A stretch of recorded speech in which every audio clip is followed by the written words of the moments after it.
That was a very tough loss. I hate that so much. Rough. Yes, it was. That's probably the hardest loss to stomach out of the 3 losses that the Preds have had so far this season. This is episode 73 of Catfish on Ice with Chad Minton and Rich Howe, and we are giving you instant live reaction to the Preds as they just lost 3-1 to the New York Rangers.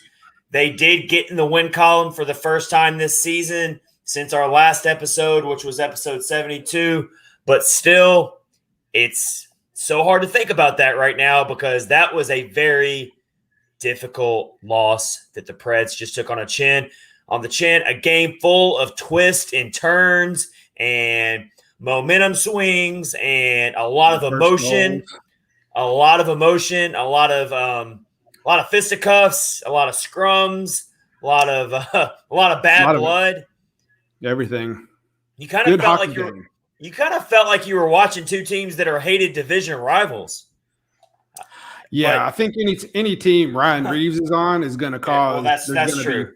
But this was this is the first time these 2 teams played each other since December of 2019, and yet these 2 teams clearly, from right out of the start, pretty much did not like each other and were getting testy with each other very, very early on. Mm-hmm. So we're going to fully break down this game. Again, the Preds lose 3-1 to the New York Rangers to wrap up their 4-game homestand to open up the 2021 season, 2021-22 season. So they're now 1-3-0 on this very young season. That's tough. Let's go ahead and be really thankful that they got that win over the Kings on Tuesday because – 0-4 and 1-3 feel very different. Just ask a Montreal Canadiens fan right now how it feels to not have a win right now. I think John Hines is the one who's fortunate that they got the one win. Yes, this is it's not going to take long at all for his seat to get even hotter than it's already. Honestly, his seat was hot since day one. Let's be honest. Yeah, but it's going to get so hot that forget about it. So it's going to happen quick. Yeah, it's going to be ugly. Hopefully. But here's what we got in store for you in terms of episode 73, presented by DraftKings and part of Hockey Podcast Network. Of course, we're going to fully break down this game. A lot of really big key things happening in this game that we really got to hit. We're going to briefly go back to the Kings game and kind of talk about that game as well. But also, we're going to debut our brand new weekly Thursday segment called Battle for the Central.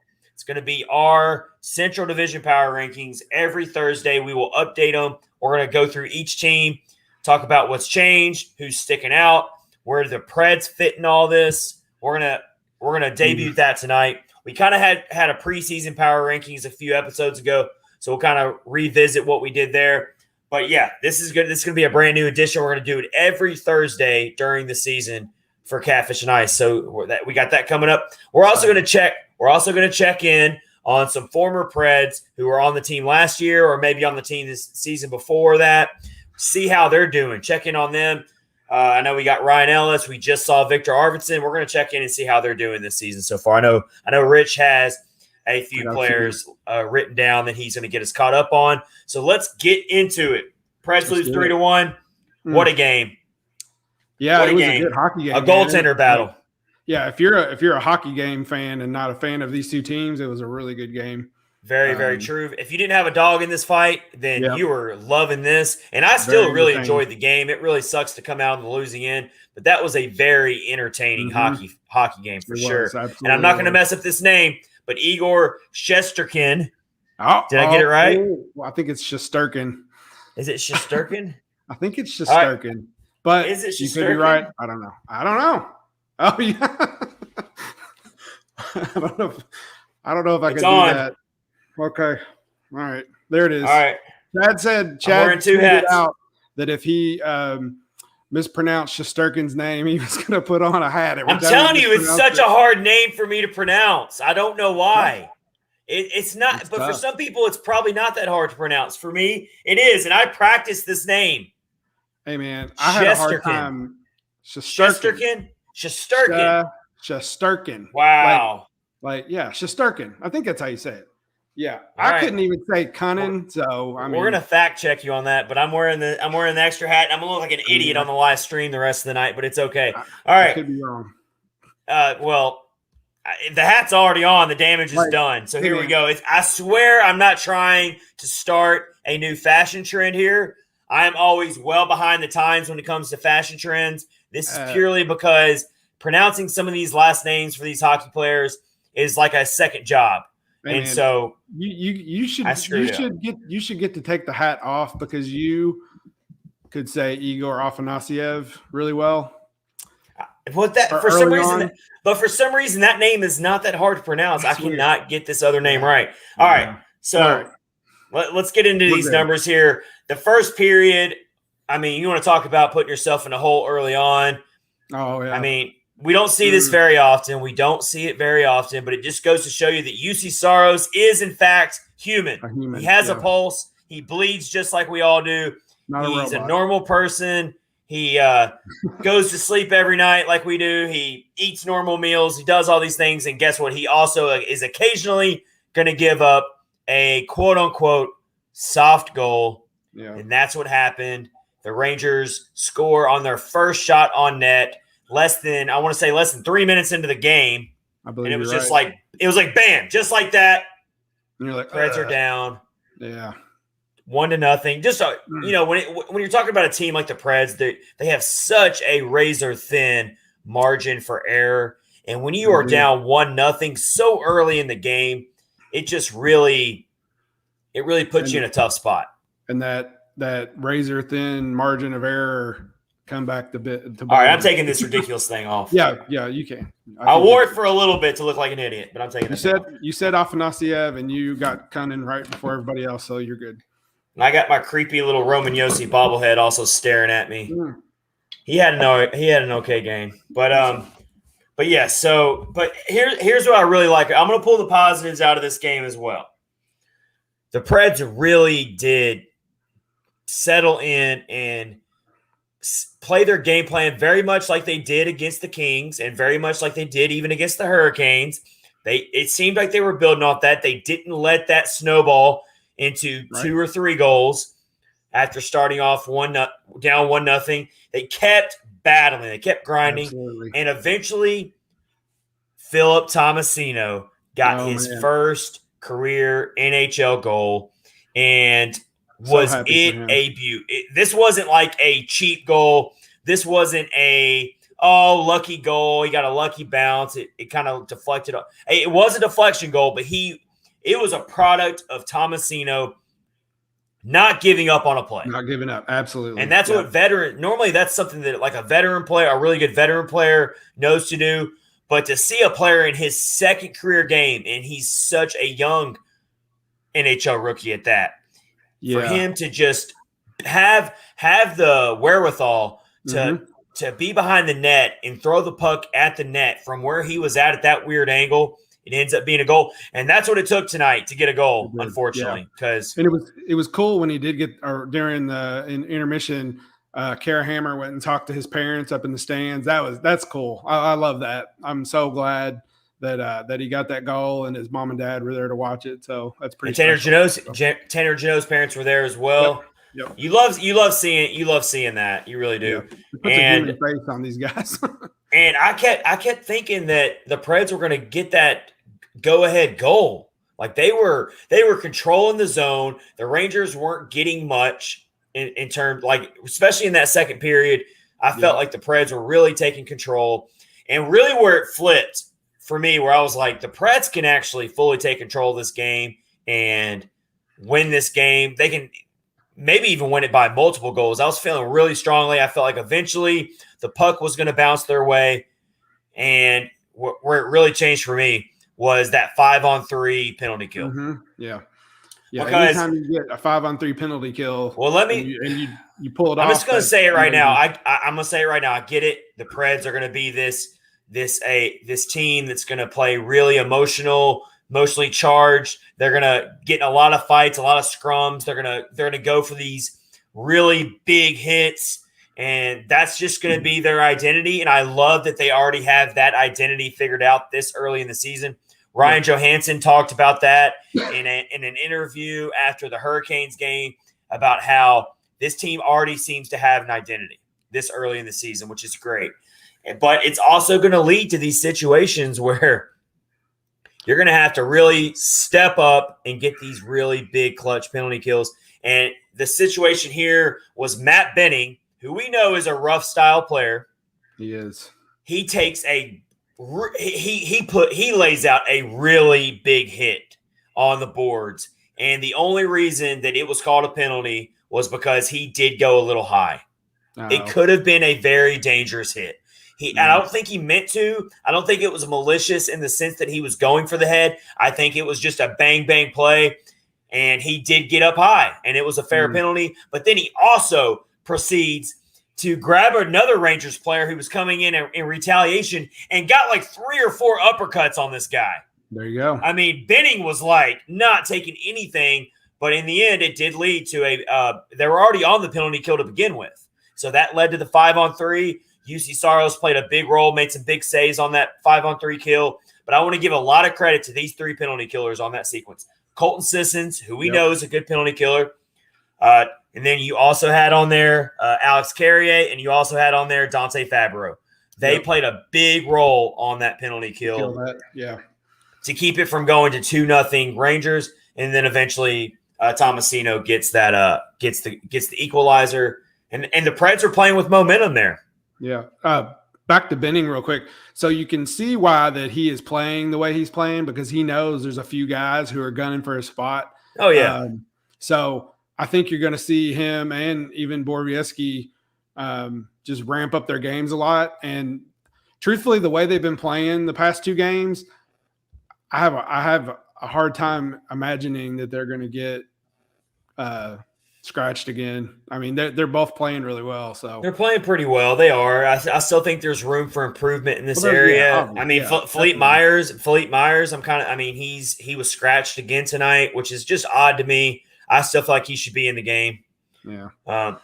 But yeah, so it just you kept thinking like the Preds are going to get this lead. They're going to take the lead. Saros was settling in, and then what do you know?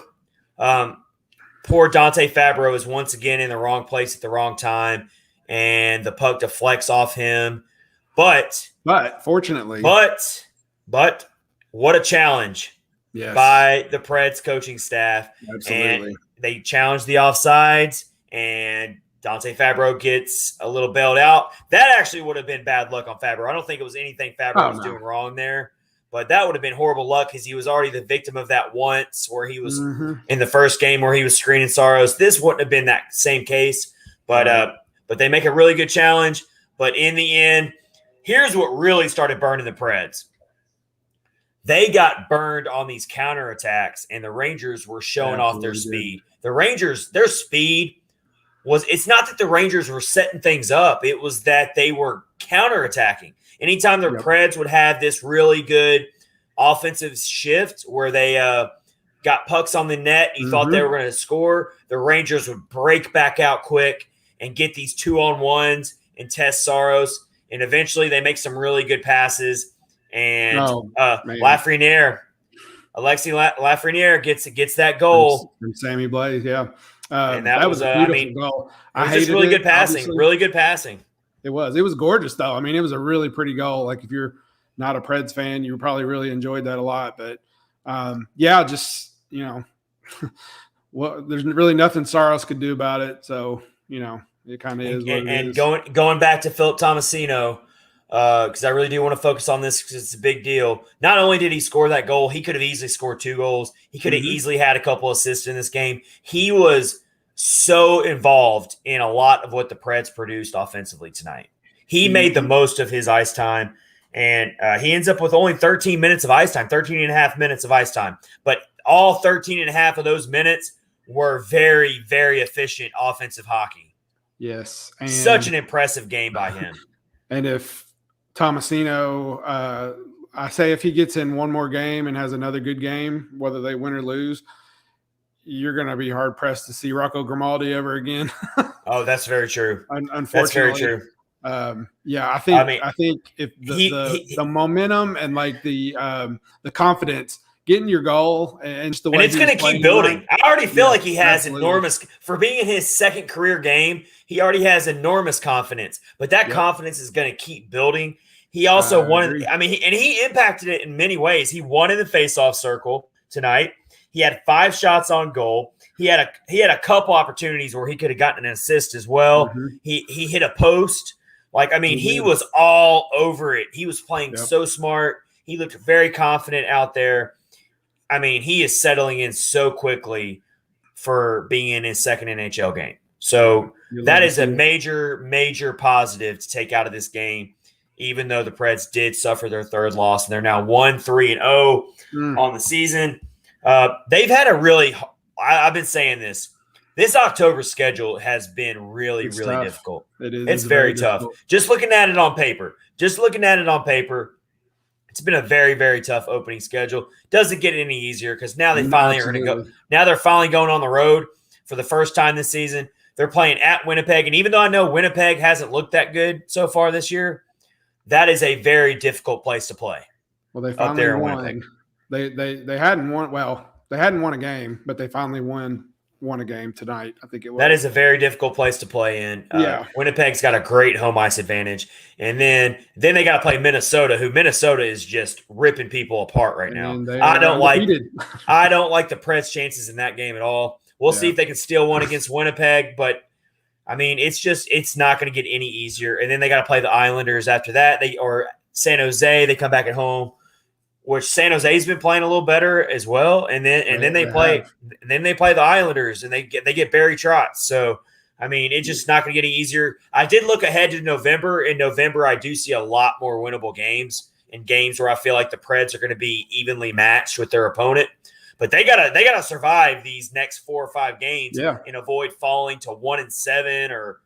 I mean, it's looking that realistic right now. Yeah, I say I don't know what the cutoff's going to be before Hines starts getting, like you said, in the hot seat. But like, I just don't know. I just don't. They keep that stuff so hush hush. I mean, you just never know. I mean, Peter Laviolette's seat was super hot when he got fired, but no one expected it to happen in the middle of the season. No, you're right. And I would once again be very shocked if Hines gets fired during this season. No matter how bad it gets, I would be very surprised. Yeah, I mean, I guess he could. Yeah, I don't know. It's just how it goes. Like the fans are mad, and like Poyle's proven over his career that he's very loyal to head coaches. John Hines is only the 3rd head coach in franchise history. That's true. So I mean, we'll see. But and especially firing him midseason during his first full season as head coach, normal season. Also, and wouldn't Poyle look kind of bad firing a head coach midseason when he already pretty much said this is a competitive rebuild? I mean, that would be a little hypocritical if you ask me. You can't call it a rebuild and then say, oh, but we're also going to fire the head coach if things go poorly. Like I feel like those things don't really go hand in hand. But that's going to be a story for another day.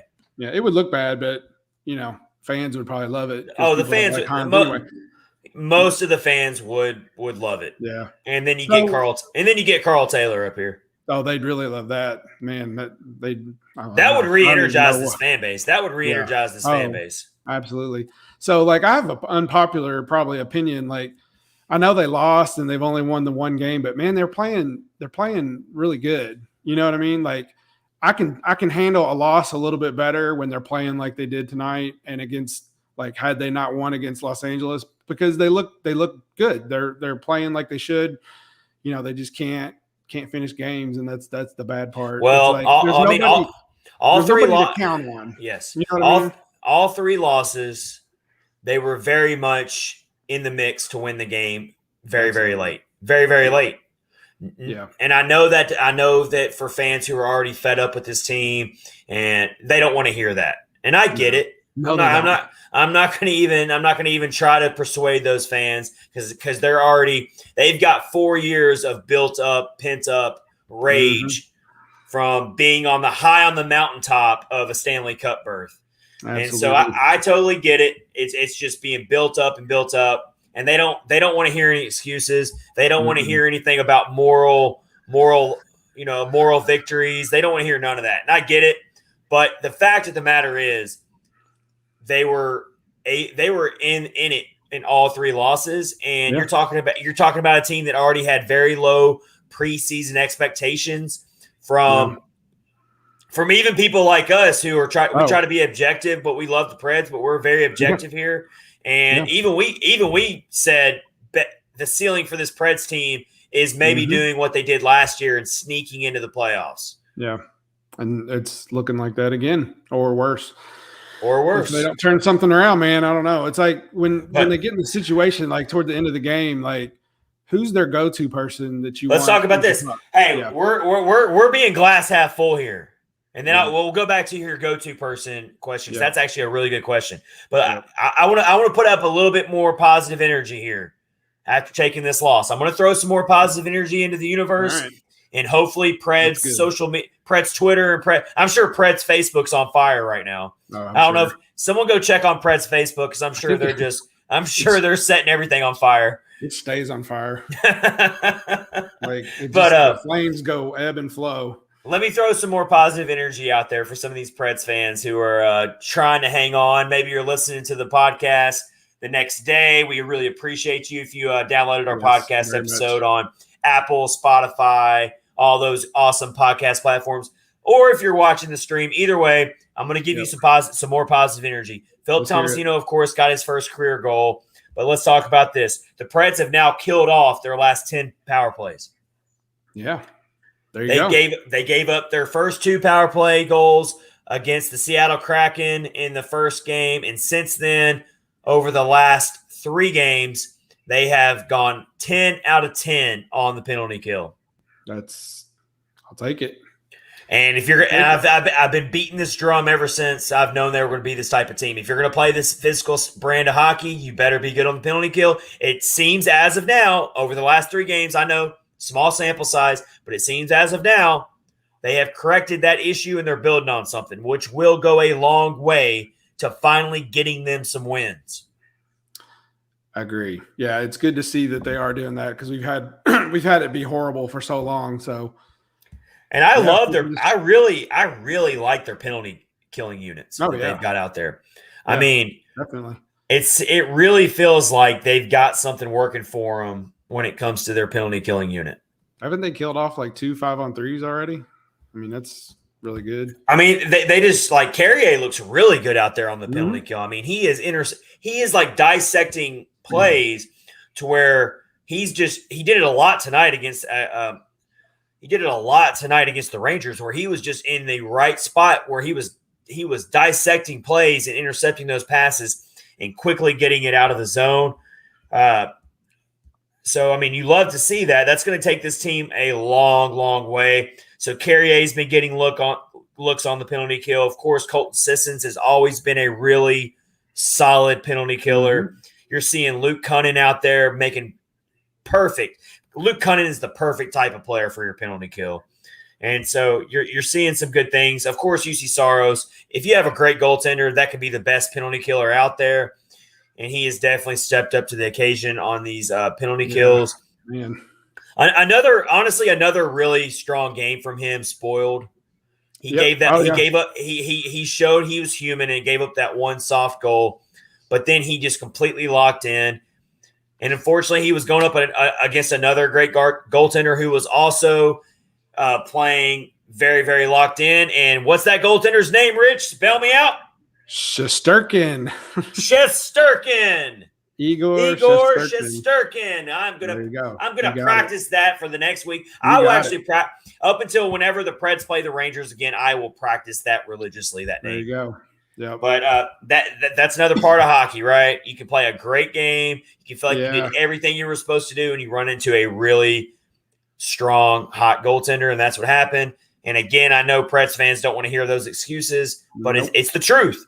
It's the truth. It's absolutely the truth. Yeah, I mean, he's played well in all the games. I can only think of like 2 of the goals that he would want back off the top of my head. I'm sure there's more, but.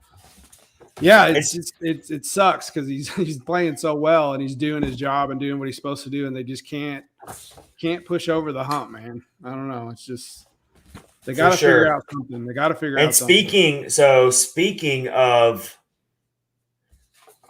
Speaking of goaltenders, we're still not exactly sure when David Riddick's going to be back. It's a complete mystery because he's on that COVID protocol list, and they just keep that stuff hush hush, and they should, because that's David Riddick's personal business. That's none of our business. Yeah, I agree. With COVID and all that, that's nobody's business but his own. But whenever he does get activated, we don't really know when that's going to be. And you got a back-to-back coming up this weekend. I think we might see Connor Ingram. It's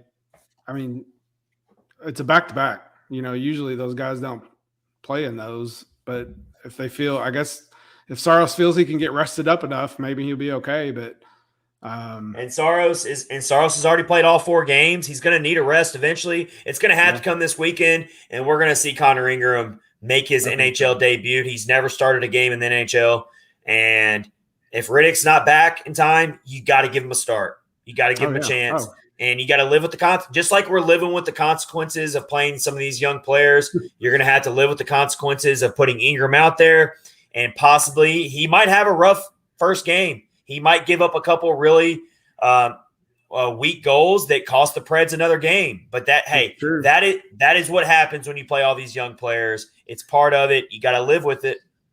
So would you put Ingram in on for Winnipeg or Minnesota? I would go ahead and put him in against Winnipeg. I think so. Go ahead and take your medicine and deal with it, because Minnesota is legit, and a lot of people knew they were legit. It's not like Minnesota's taking anyone by surprise. No. People knew they were good. People already knew they were good. So now we're about to get into it with our battle for the Central power rankings. We're about to get into it. But Minnesota is no joke, and I don't think it would be fair to Connor Ingram to throw him in for his first NHL start against Kaprizov and company. Just don't think that would be right. I agree. 100%. So maybe we'll see him against Winnipeg. I do think that Saros needs to get a break here. Yeah, and we're already on Thursday evening here, so give Saros a 2-day break here. Give him Friday, give him Saturday. Let him get recharged, even though he's played really well through these 4 games. Let him get recharged, and let's give Ingram a chance against a struggling Winnipeg team who's not playing very well right now. This could be a good chance to give Ingram his first start if Riddick is in fact not ready to go. Yeah. And honestly, and Kyle Perkins, who joins us every Monday for Perks Picks, he made a really good point as well. Even if Riddick is activated off the COVID list, we don't know what his energy level's at. It's going to take him time to get back into game shape. So it's looking very unlikely that Riddick's going to be ready to go, and that Ingram is probably going to have to start this weekend. Yeah, if he has COVID, he might not even have COVID. They keep that. He might not too. So that's true. That's another. We really don't. It's totally a mystery. It is. How many days has it been? When did they say? I think it was last Saturday when it was announced by Preds PR, if I remember the tweet correctly. I want to say it was this past Saturday was when it was announced on their on the Preds PR Twitter. If he doesn't actually have COVID, he might be getting to the end of the quarantine or whatever. But if he has it, I don't think you're going to see him for a while. He'll have to get back in shape. So, which I mean, it could in return be a good thing for Ingram to get his feet wet, get his first start. And who knows? I mean, what do you do? I mean, this is going way ahead, but what do you do if Ingram goes out there and just puts on a show and gets a couple starts under his belt? Then you're in another tough situation. We haven't even gotten to see Riddick yet, but we'll cross that bridge when we get to it. Yeah, we have a bunch of tough situations like that with who to play. So we really do. That would complicate things. Every game I say on tonight's episode of the Preds Lineup Blender, and I feel like it's going to be like that for the rest. You can start your own Preds podcast just on their lineup. Yeah, because they mentioned it on the during the game. Olivier is like getting ready to come back too. So, I actually would like to see him back in the lineup. I do too. Yeah, I do. But then who do you take out? That's still tough. So. I don't know. Yeah, who knows? I mean, it's just, they got to find something. I don't know. They got to find something for sure. Let's go back to the Kings game real quick before we move on, because the Kings game did happen after our last episode, so we do want to touch on that. That was a very important game. The Preds played another complete game there. They played really well against a team that I felt like was on their level, like on paper, two very evenly matched teams, two teams with similar preseason expectations. Yep. And then, of course, we got Victor Arvidsson back. That game was also full of drama. It sure was. Yeah. And mainly because of Victor Arvidsson. Victor Arvidsson being there. Yeah. And again, the Preds ran into a really good hot goaltender. I mean, Peterson was for LA was also having a really strong game, and that ends up being a 2-1 Preds win. So the Preds are having trouble scoring, which we felt like that was going to be the case going into the season. Absolutely. This isn't a shocker at all. Mm-mm. No, this isn't surprising anyone. I want to go back to that Ryan Johansson interview after the Hurricanes game. He didn't have a filter at all. He said, "We know, quote, we're not going to be the flashiest team or the highest skilled team." He didn't mince words about it. He said, we're going to have to be the hardest working team on the ice every game. We're going to have to be the team that no one wants to come in here and play because of the style we play. And these last two games since Johansson made those quotes, that's exactly how the Preds have played. Yeah, they have. And I mentioned it earlier, but like we want to talk about it now. Who do you give the puck to? Like, who's your go-to person? Yeah, let's get back to that. They don't have that type of person. You would hope it would be like Forsberg. I was going to say you would like to think it's Forsberg. Honestly, you know who I think it is right now. Who's that? Granlund. Yeah. Oh man. I didn't get to watch like the first period, but like when I started watching, he was like diving to get the puck. He got two scoring chances completely robbed of him. Yep, he did. Like I mean, he should have. It was highway robbery that he didn't end up with the goal tonight. Yeah, I feel like if you're in those situations where late game situations where you have to put a line out there that's going to get you that last goal. I feel most confident in the puck being on Granlund's stick right now, more so than Forsberg.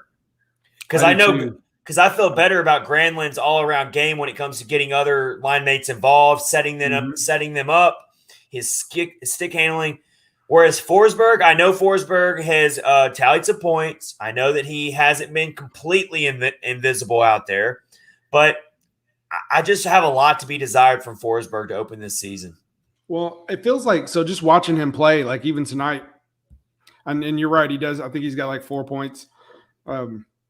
It's like the other teams like have him figured out. Like they've scouted him and like they know what he's going to do.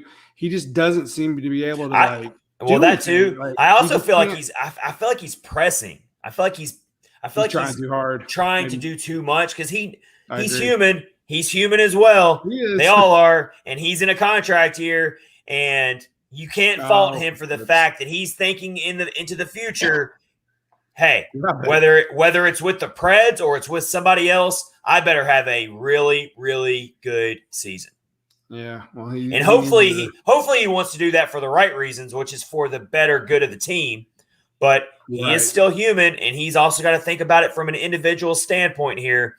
And I mean, I don't think like you said, he's put up some points. But he has not stood out as the type of player he needs to be. Not at all. He hasn't. Like he would be the person you would like we said, you would definitely want to put the puck in his hands. So to answer your question, it's for me, it's Mikael Granlund. Yeah, and I agree. And out of everybody on the team, he would be the one I would want to take the shot, but. They just can't finish, man. They just can't. Or if Granlund doesn't take the shot, I would like him to be in that situation to find the person who can take the shot. Absolutely, that's how I should put it. I will say for Forsberg, big milestone for him against LA on Tuesday. Got his 500th career game, of course, all with the Preds. He is the 14th skater in franchise history to appear in at least that many games. So a big milestone for him. It really speaks to his longevity. I know that when Forsberg first got onto the scene, even his rookie season, he played in all 82 games, which is just unheard of. Crazy. For a rookie to play in all 82 games, that's pretty insane. Yeah. There was And another also, milestone tonight, real quick before you yes, continue. yeah, go ahead. Mark Borowiecki played in his 400th game tonight. So That's awesome. Good for him. yeah. Happy for him. Happy to see him healthy and back out there playing. Absolutely. I do think he's making a big difference out there as far as defensively speaking. I do too. Because you got to look at it. The Preds have only given up 3 goals in the last 2 games, not counting the empty net goal. Because I don't count those. Yeah. They gave up 2 goals tonight, not counting the empty netter to the Rangers, and then they gave up only 1 goal to the Kings on Tuesday. And I think Mark Borowiecki is playing somewhat of a part in that. He's a really good checker. He's a really good shot blocker. He's a big body. He's smart. He knows where to be as a veteran. He's just not going to bring you any offense, which it frustrates a lot of people, and that's why they would rather see a Jeremy Davies or a David Ferentz out there in that spot. But if you're going with the players you got now, I will take Mark Borowiecki over Ben Harper any day. Oh, absolutely. Yeah, that's not even a question. And also another smaller milestone, but still a milestone. Tanner Jeannot got his first career game-winning goal. Oh, yeah. In the Tuesday game. That's right. He sure did. And Tanner Jeannot, and speaking of tonight's game against the Rangers, I thought Tanner Jeannot looked really well out there again. He was a wrecking ball. He didn't get the big highlight reel hit tonight, but he was still out there. He was still out there very much. Oh my gosh, that hit on Drew Doughty. Oh my gosh. That's gonna that guy's soul out. That's gonna haunt him. That's gonna haunt him for the rest of his career. Oh my gosh. Kyle Perkins made a meme and it looked like oh my gosh. It's hilarious. It said "pow" at the bottom, like he hit him so hard. Oh man, well, he had another one. I would like to LA Man gets what was it? I gotta look up his Twitter now. Oh yeah. He had another one where he put Jeannot's face on Thomas the Tank Engine. I mean, he just Jeannot's tired of your BS. Kyle just like he pumps these memes out like it's coming off of an assembly line, and they're always so funny. I mean, I just can't get over like how he does this. I just pulled up the wrong Kyle Perkins. How about that? He's got a really good sense of humor, that's for sure. He is just so good at what he does, and he will be back next Monday for episode 74. So stay tuned for that. He's also part of Renegades of Puck, so he does a lot of things. He stays busy. I really got to find this meme real quick. But while we're looking for it, we're gonna go up. We're gonna go to our next segment of Catfish on Ice. Again, the Preds lose 3-1. This is episode 73 of Catfish on Ice. I'm starting to lose freaking track of these episodes. I'm gonna have to start making sure I had the number in front of me. But it's episode 73. Preds are 1-3. Got another. They're finally going on the road this weekend, so we'll get ready for that. Let's get into our next segment of the episode, and that is our debut of Battle for the Central. That's what we're calling our power rankings, and we're going to track the Battle for the Central every Thursday. We're going to reveal. We're going to reveal our top 8 teams power ranking style. We're going to talk about who's really standing out, what happened the week before, where do the Preds fit in? Are the Preds moving up? Are they moving back? All that good stuff. And we're going to go ahead and give it to you right now. And Rich, how about you go ahead and lead us off? Well, first, let's go ahead and look at what we had for the preseason first.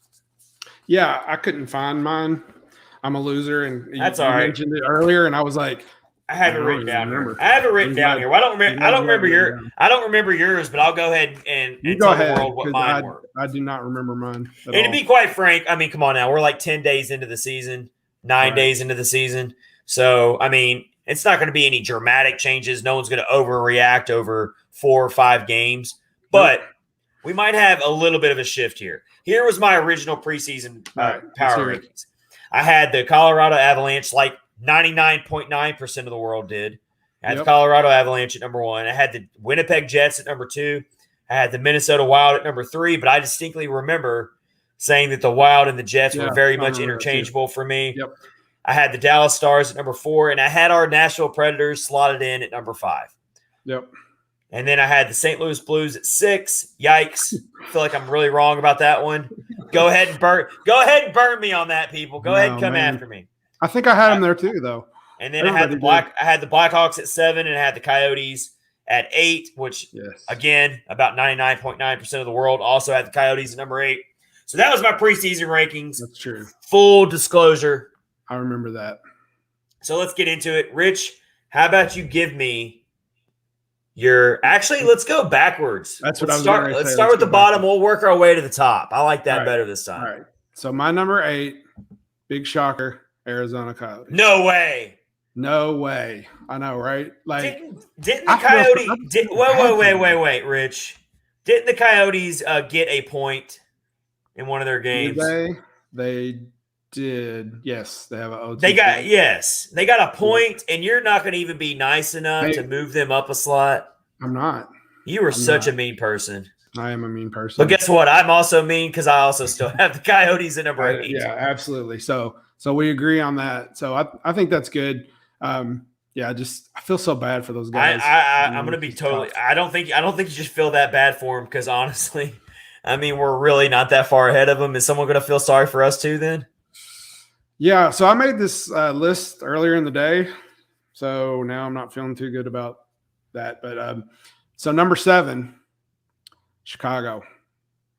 I think that they're eventually going to figure some stuff out, and they're not going to be at the bottom. They are right now, though. They're not going to be as bad as the Coyotes. They're not going to be as bad as the Coyotes. I think they're going to figure some stuff out. They got a lot of money on their team, and they got a really good goaltender. And I feel bad. He's the one I feel bad for. I know that Preds fans can't stay in Chicago, but I feel so bad for Marc-Andre Fleury. Like, he's in this team that's horrible, and like it's not. All right, so we're in full agreement with our first 2 picks. All right, I've also got Chicago at 7. So our first 2 picks have not changed from our preseason rankings. Yeah, Coyotes at 8, Blackhawks at 7. I've also got the Blackhawks at 7. Although I was very tempted to put them at number 8. Yeah, they have looked really, really, really bad. They are pretty bad, unfortunately. So, like I said, I made this list earlier in the day. I have Winnipeg at number 6. No, you can go ahead and you can shift it. It's not set in stone. Yeah, I would probably put Nashville at 6 right now. They just can't get anything going. Winnipeg will eventually figure out their woes and get better, but I think Winnipeg's too talented. Honestly, I think they got too many goals. They got too many really, really good scoring players. They still got Connor Hellebuck in net. Mm-hmm. And I just think they got off to a little bit of a shaky start, but they've still got so many good players on their team that are just dangerous. I mean, Stastny, Ehlers, Svechnikov, Dubois, Kyle Connor. I mean, they're still pretty low. Yeah. I mean, they'll get it figured out. Definitely. So who did you have at number 6? So I've actually got, we're in full agreement. I've got the Preds at number 6. I had him at number 5 before tonight's game. That's funny. Yeah, I did too. So, Nashville at 6, Winnipeg number 5. So who's your number 4? I've got no. I've got number 5, Dallas. Oh, you have number 5, Dallas. Awesome. Because I originally had Winnipeg at number 2. I'm not going to drop Winnipeg all the way from number 2 to number 5 just because of 9 days of games. Yeah. That's way too big of a drop over that many games. So I've actually got Dallas at number 5. Okay. Because even though Dallas has 2 wins, they haven't impressed me that much. Yeah. They really haven't. They seem very ordinary to me. They seem very vanilla, very like, okay, they're going to win some games. They're almost painfully average to me. They don't stick out. Yeah, they got Braden Holtby, but he's not who he used to be. I feel like their bubble is kind of bursting, and it might burst wide open this season when it comes to them being a viable Western Conference contender. And they don't impress me. They're very average to me. So I got the Stars. I got the Stars at number 5, and I got Winnipeg. I got Winnipeg at number 4. I dropped Winnipeg back 2 spots from their preseason ranking after the way they've opened, but I still have a lot of faith in Winnipeg to still end up being a viable playoff contender. Yep. Well, I put Colorado at number 4. Whoa. Yeah. Well. Wow. If you look at the standings right now, they're 6th. Yeah, but I don't buy it. It's way too early. Including Nathan McKinnon. Exactly. So, they'll climb up. They'll get back up there. But As of right now, that's where I'm going to leave them. You've got Colorado at number 4. I've got Winnipeg at number 4. Number 3 is where I'm eating my words. They have proven me wrong. I still think it's very early in the season, but I was wrong so far about them. They have looked really, really good. They are 3-0. They have a +7 goal differential in those 3 wins. And that is the St. Louis Blues. I hate the St. Louis Blues almost as much as I hate the Chicago Blackhawks. It's like a 1A and a 1B for me. But I got to be objective here on Catfish on Ice. And the Blues have looked very, very good. And so I am sticking them at number 3 after having them at number 6 in my preseason rankings. So they get the biggest jump in my first edition of Battle for the Centrals. I got the Blues at number 3. And there were a lot of people. That was kind of a hot take that I had on the Blues being that low to open the season. I've seen people having the Blues as high as number 2. Yeah. So I kind of took a bold stance there. And as of now, I'm eating my words. Blues take my 3rd spot in week 1 of Battle for the Central. Yeah. So I put Dallas at number 3. And what impresses you about Dallas enough to have him at number 3? Just the way I think they're playing a little better than people give them credit for, and I just think that they're going to be a little more hungry than anybody else, and they've got a veteran team. They do, and they have a veteran team. We got Radulov out there. When you've got Sagan out there, you've got Jamie Benn, you've got Holtby in net, you've got a pretty solid defense. They're playing defensive hockey is their MO. It's been their MO for a while. Yep. With Heiskanen out there. Absolutely. Klingberg's out there. They got the pieces. They just don't impress me. And that's why I got them further back than you do. Let's get to my number 2 slot. And me and you kind of disagree on this one big time. I got the Colorado Avalanche at number 2. I've knocked them back 1 spot after having their shaky start, but I'm not buying into it too much. If I was an Avalanche fan right now, I wouldn't be panicking at all or be too worried. No. I feel like eventually their talent's going to rise to the top and they'll be just fine. But there's one team they totally need to be worrying about when it comes to winning the division, and that is the Minnesota Wild. I already had Minnesota as a toss-up number 2 team in the division to begin with after their really impressive start, and they looked really, really good. They take my number 1. They take my initial number 1 spot in Battle for the Central in week 1. Yep. So I had St. Louis at 2, and then I agree, Minnesota at 1. Both of them are undefeated. Yeah, they are. They're both Minnesota at the top right now. So. And the Preds are about to play Minnesota on Sunday. That's going to be a that's going to be a measuring stick game right there. I agree 100%. Because if somehow the Preds go out there and not only if they win, but let's say they even play them very, very good. I know we're sick of getting these moral victories and still losing, but let's say they push them to overtime, or let's say they go toe-to-toe with them. I mean, you can feel pretty good about that hey, the Preds are right there at least hanging with good teams like the Wild. Let's see what the Wild have done here. They opened the season. Let's see. They opened the season by beating the Ducks 2-1. Then they beat the Kings 3-2, and then they beat the Jets 6-5. So all their games are by 1 goal. They're close, yeah. So and I mean, their schedule hasn't necessarily been overly impressive. The 3 teams they've played against so far, they haven't really been tested nearly like the Preds have been tested when it comes to their opponents. So St. Louis beat? Who did they beat? Do you know? I'm going to look it up real quick. I'm looking too. St. Louis has wins against Colorado 5-3. We'll talk about an impressive opening game of the season. They beat Arizona 7-4, and they got a win over Vegas 3-1. So St. Louis has already got 2 very, very impressive wins on their resume. They're playing the Kings twice, and then Colorado, and then Chicago. So it's pretty good. Pretty good. So that's our first edition of Battle for the Central. Follow us on Twitter and let us know what your top 8 would be. And as we roll through this episode 73, we'll share your responses. Just get with us at Catfish Ice on Twitter if you're watching on YouTube right now. Also, leave a comment in the section there on YouTube. And subscribe. And definitely subscribe. Give us a subscription. We have had the YouTube channel up for what about? We've had the YouTube channel up for about 2 weeks now, somewhere around there. Yeah, something like that probably. Looking to build those subscribers. We appreciate every subscription we can get. So yeah, that's our first edition of that. And cool. I feel pretty good about it. I do. I feel pretty good that the Preds are still going to hang around in that 5 to 6 spot. I don't think you can make any arguments that the Preds are anywhere in that top 3, though.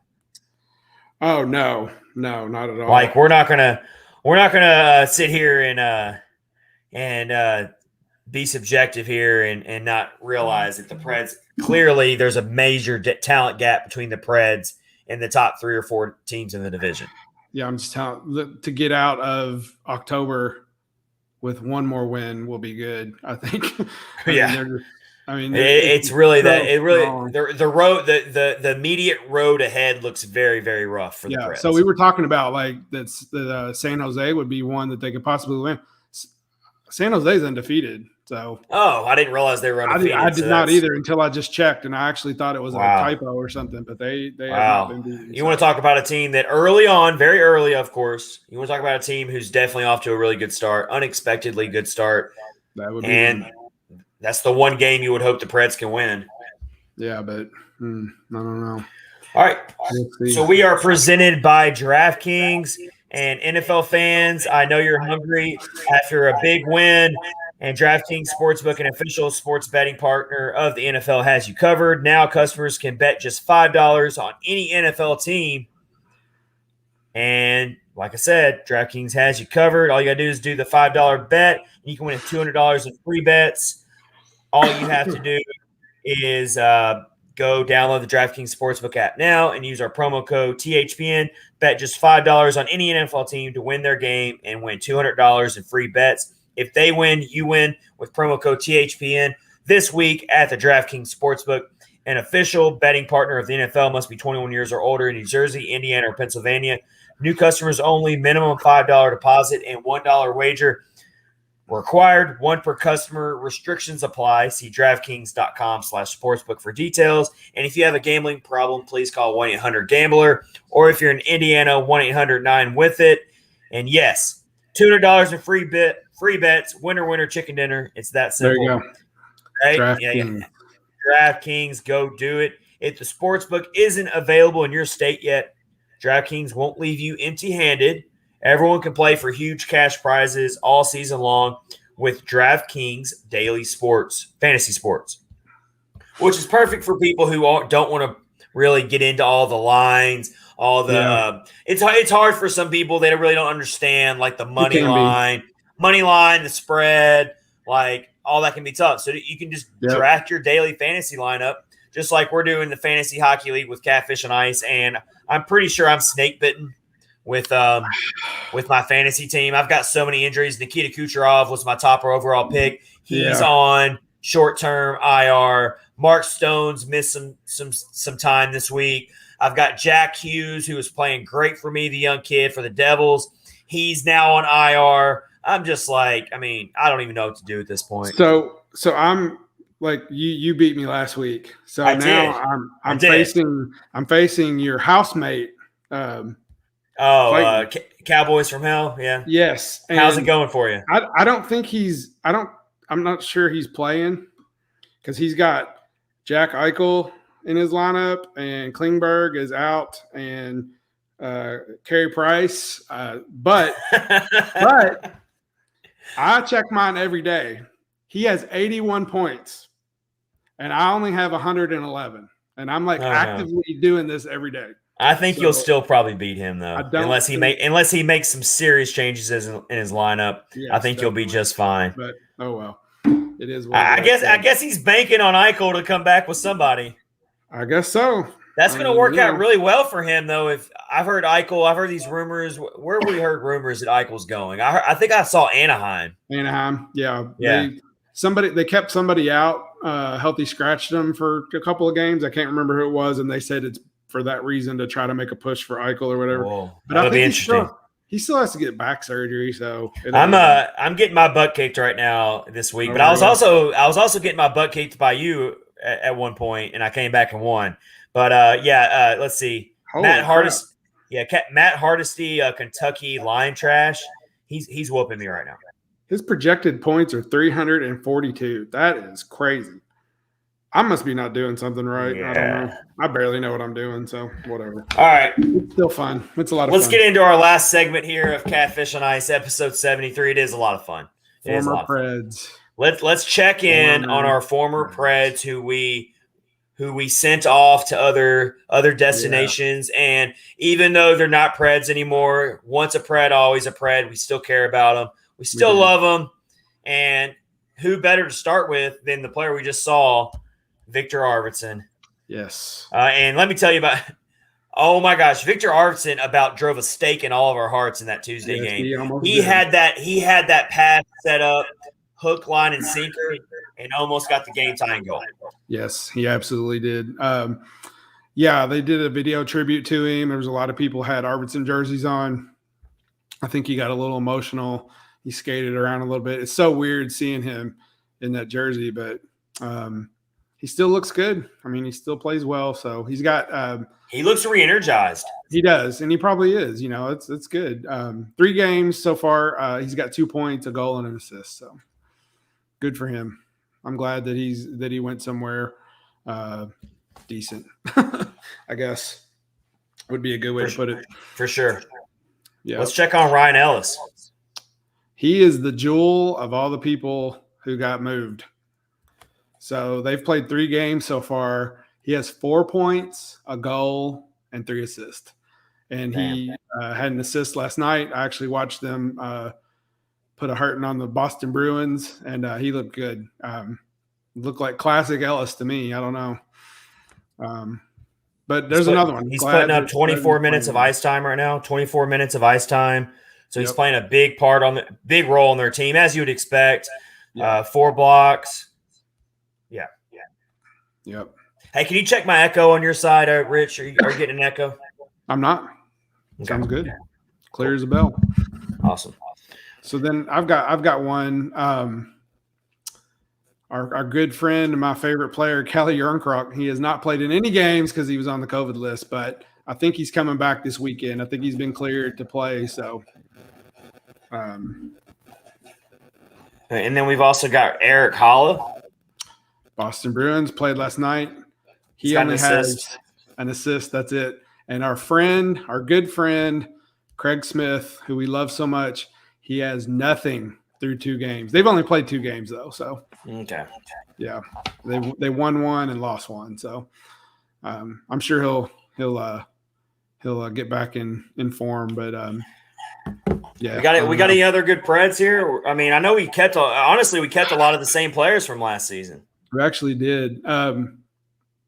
I know people didn't like him, but like Jared Tenorti, I know he's not like a massive player. He was scratched tonight with the Rangers, wasn't he? Yeah, he played. He went to Boston last season and then went to the Rangers. So yeah, and he wound up not playing. I think he's actually hurt. And of course, he's not playing for a team right now, thankfully. But we all wish we could check on Pecorine. No. I just wonder what he's doing right now. I hope he's relaxing. I hope he's getting family time. I hope he's getting to do things that Pecorine wants to do after putting together such an amazing NHL career. But you thought it was weird to see Victor Arvidsson in a Kings jersey. How weird would it have been if we would have had to play a game against Pecorine in that on the other team? I don't think I could have handled it. I don't even know if I would have been able to watch it. No. Yeah. So let's be very, very grateful that we didn't have to go down that awkward road. Yeah. Pecorine got a shout out on the TNT during one of the intermissions. They did I don't remember if you saw it or not, but like the Shaquille O'Neal made a guest spot on the TNT, and that was hilarious. Yeah. He had on goalie pads, and he was going up against Gretzky, and they said, "Oh, those are Pecorine's pads." So like, I guess he signed them and gave them to somebody, but. I also wanted to check on Rem Pitlick, but he has not made it into a game yet for the Minnesota Wild. Yeah, I'm very interested to see if he eventually gets a call up with the Minnesota Wild. I hope he does. Which, Rim Pitlick played for the University of Minnesota, too. So that's kind of an interesting tie in there. Right. Yeah. But let's cool. see. Has he gotten any AHL action with Minnesota yet this year? Let's see. No. So you got to wonder when he'll resurface. Yeah, I was sad to see him go. I think we talked about it, but on the other hand, hopefully he'll go somewhere where he gets more opportunity to play. So I liked him, or I still do like him, but I can't think of anybody else. Is there anybody else you can think of? We could go back to Nick Bonino. Yeah. Who's he? I think he plays for the Sharks this year. Did he end? Oh, we're getting ready to see him. Maybe, I don't remember if he. We're getting ready to see. Let's check. Let's check on Nick Bonino here. Let's check on him.